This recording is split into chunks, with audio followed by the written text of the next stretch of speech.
đến với anh đi em ơi, một đêm đôi ta có nhau.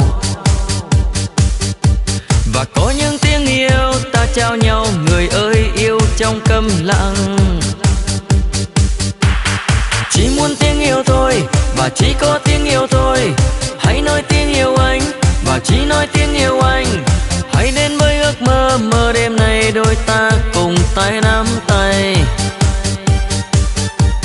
Hãy nói với anh đi câu yêu thương để đôi ta bên nhau sánh đôi. Hãy đến với anh đi và hãy nói tiếng yêu đi.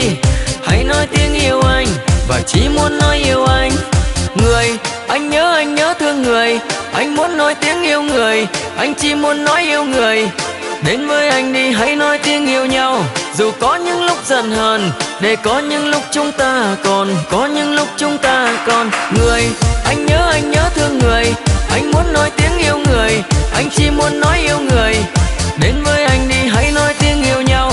Dù có những lúc giận hờn, để có những lúc chúng ta còn, có những lúc chúng ta còn. Hãy đến với ước mơ, mơ đêm này đôi ta cùng tay nắm tay. Hãy nói với anh đi câu yêu thương để đôi ta bên nhau sánh đôi. Hãy đến với anh đi và hãy nói tiếng yêu đi. Hãy nói tiếng yêu anh và chỉ muốn nói yêu anh. I'm so lucky, lucky I'm so lovely, lovely I'm so lovely, lovely I'm. Đến với anh đi hãy nói tiếng yêu nhau. Dù có những lúc giận hờn, để có những lúc chúng ta còn, có những lúc chúng ta còn. Người, anh nhớ thương người.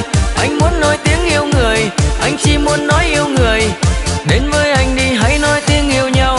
Dù có những lúc giận hờn, để có những lúc chúng ta còn, có những lúc chúng ta còn. Yêu, tình yêu chúng ta không xa rời. Yêu đến muôn đời, dẫu có xa vời.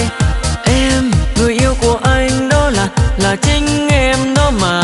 Dù mai thế nào, dù có ai nói gì, lòng anh vẫn yêu người. Này, anh nhớ thương người. Anh muốn nói tiếng yêu người. Anh chỉ muốn nói yêu người. Đến với anh đi hãy nói tiếng yêu nhau.